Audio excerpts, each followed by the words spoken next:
Selamat sore. Nanti malam gue posting video ini. Sekarang giliran Arsenal sama Chelsea. Sebenarnya gue mau bikin satu video Arsenal, tapi berhubung matchnya Chelsea itu membosankan, terlalu jomplang lah kasarnya begitu. Jadi akhirnya gue selipin Chelsea sedikit di video ini, baru Arsenal. Oke? Jadi intinya gue mau bahas Chelsea dulu. Kalian sudah punya ini nggak? Kalau belum, masih bisa dibeli di official AFK Store di IG.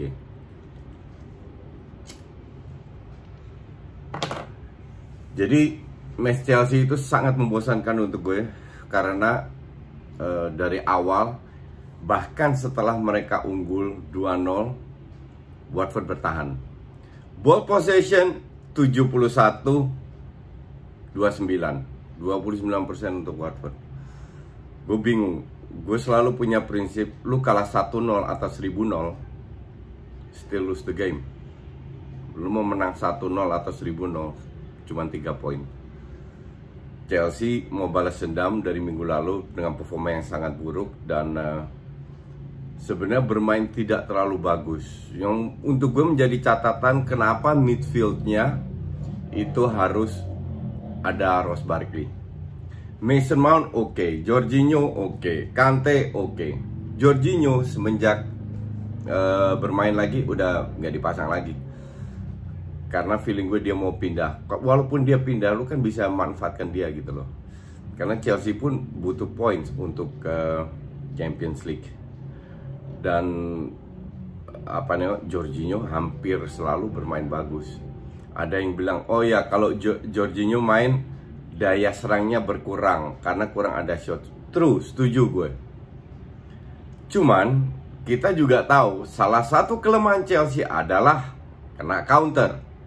Mereka cetak gol banyak, tapi kebobolan juga banyak, juga sering. Oke? Justru dengan catatan itu, gue lebih pasang si Jorginho. Lihat berapa match terakhir di mana Chelsea kalah atau bermain buruk. Kemarin bermain lumayan bagus, tapi Watford nggak ngelawan sama sekali, cuma bisa parkir bis. Cuman toh gue lihat kemarin tetap kurang ada kreativitas. Oke?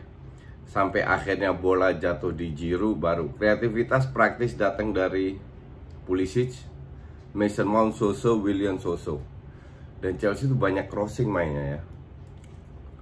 Tapi ya, secara skor ya 3-0 layak. Pas 2-0 di berapa 15 menit terakhir lah, 20 menit baru Watford sedikit keluar, masuknya Welbeck. Tapi ya gitu, ntar passing dan permainannya aja, bukan passingnya ngaco, permainannya aja ngaco. Terlalu oportunis, sehingga Chelsea merem dapat 3 poin. Dari awal gue udah bilang di Twitter, lo bisa cek, semoga Chelsea menang besar. 3-0 is not bad. Tapi dengan catatan Chelsea masih belum on fire ya, belum dapat top formnya. Ini Frank Lampard harus sadar bahwa tidak bisa, persaingan di tempat Champions League ini kan tambah ketat. Jadi Frank Lampard nggak bisa lengah lagi, nggak bisa kehilangan poin lagi kalau mau nggak kehilangan tempat di Champions League. Oke, gue rasa itu aja dulu soal Chelsea. Kita ke Arsenal. Arsenal, semua orang bilang, wah nggak bakalan menang lawan Wolves. Semua orang bilang, wah Wolves punya track record bagus, counternya bagus, 8 kali nggak kebobolan bahkan, dan dari 8 kali mungkin 7 kali menang, bla bla bla bla bla. Itulah fans kardus, cuma ngelihat data, nggak ngelihat permainan. Kalau lu lihat permainannya Wolves dari di bawah zamannya Nuno Espirito, mereka bermainnya tidak berubah, yaitu tidak mengambil inisiatif, berusaha untuk bermain, membangun serangan dengan bola-bola pendek ataupun long ball, banyak sekali long ball, tapi mempertahankan back four-nya. sehingga sangat sulit di counter. Apa yang dilakukan oleh Arteta, walaupun juga bermain dengan 3-4-3, menggunakan senjata Wolves untuk melawan Wolves sendiri. Oke, yaitu 3-4 pemain tetap stay di belakang, nggak berubah, mengandalkan counter, berusaha bermain dari bawah, dan mendapatkan 2 gol. 2 gol itu kalau lihat nih bentar ya, gue buka dulu statistiknya, statsnya dulu. 2 gol itu dari 8 shots, Wolves 10. Tapi dari 8, 7 on target. Wolves hanya 5 on target. On targetnya pun juga bukan bola terlalu susah. Big chances 22. Complete passes, passing aja lebih banyak Wolves. Biasanya Arsenal di atas 500-600 lah.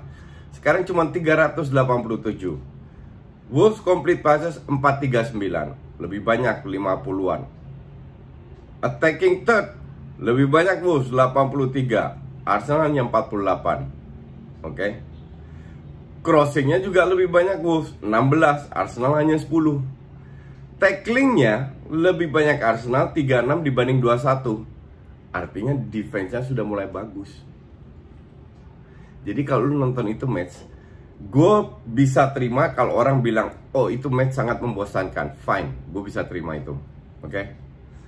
Cuman lu harus lihat pemikiran di belakang bermain ball possession, tidak mengambil risiko, adalah membuat Wolves kasarnya capek, tangtung defense-nya kiri kanan, dan mereka tambah lama setelah 4 match bermain 10 gol dan 1 kebobolan, 3 kali clean sheet. Itu luar biasa, perkembangannya luar biasa. Apakah bermain luar biasa? Belum, masih jauh. Oke. Tapi kalau lihat efektivitas itu sudah ditingkatkan. Bermain sangat solid di belakang, baru ke depan. Utamakan belakang dulu, didukung dengan dua midfielder, dan serangan didukung oleh 2 sayap. That's the whole point.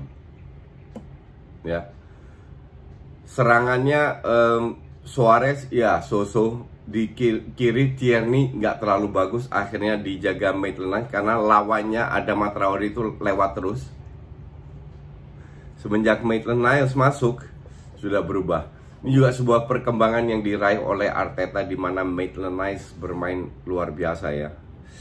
Coba kita ke attacking dashboardnya, kalian nanti bisa lihat serangannya Wolves lebih banyak merahnya kalau nggak salah, birunya itu cuma di luar kotak penalti, and passingnya ke depan banyak yang gagal. Arsenal justru lebih sedikit serangannya, tapi antara merah dan biru cukup imbang.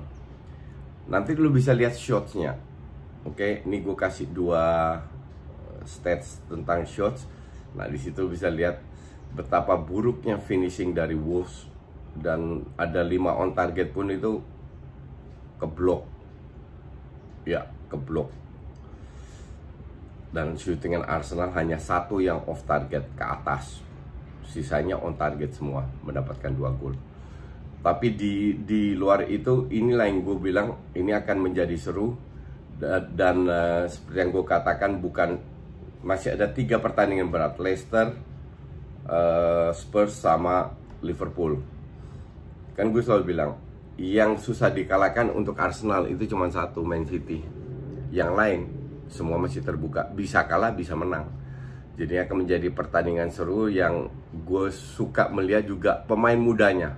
Pemain muda sudah cukup imbang. Setelah berkali-kali diberi kesempatan sama si Arteta, mereka bisa bersaing melawan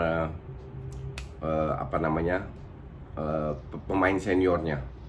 Dan gue senang Lacazette bisa cetak gol lagi, karena semenjak Nketiah diberi kesempatan terus, dia kayaknya agak dongkol dan dia bekerja keras. Kemarin praktis peluang pertama langsung gol. Oke. Terus golnya Bukayo Saka, gila. Ini Saka bisa bermain di mana-mana ya, di back kiri, winger kiri, kemarin di winger kanan, dan jauh lebih bagus daripada Reiss Nelson atau PP terlalu keluar mainnya, Saka lebih ke dalam. PP harus belajar dari Saka bahkan. Kalau ini kan bukan masalah skill, masalah visi bermain, masalah kebiasaan yang harus dirubah. Sorry. Dan ke depannya akan ya semoga Arsenal lebih berkembang terus, terutama 3-4-3 harus dipertahankan. Yang penting kan sekarang Rob Holding ini harus dimainkan, kalau enggak dia kehilangan irama bermain. Di kanan titik yang lemah kalau gue bilang sih Kolasinac ya. Itu pemain nggak berkembang dibuat Arteta, yang lain berkembang semua. Dan David Luiz luar biasa. Sekarang kalian tahu kenapa dia kontraknya diperpanjang. As a leader, Mustafi bermain oke, not good, not bad juga. Bellerin akhirnya mendapatkan kompetitor, dan semoga dia termotivasi sehingga dia bisa kembali mendapatkan performanya seperti biasa. Dan PP pun demikian dengan Willock. Ya, everything will be alright. Kalau bisa dipertahankan ini, Arsenal definitely bisa mempersulit tim-tim papan atas. Dan selama tempat di Champions League masih belum fix, masih ada peluang, mereka akan tetap fokus ke sana. Oke, nguber ke tempat Champions League. Entah dapat atau enggak, nomor 2, yang penting fight dulu. Thank you for watching.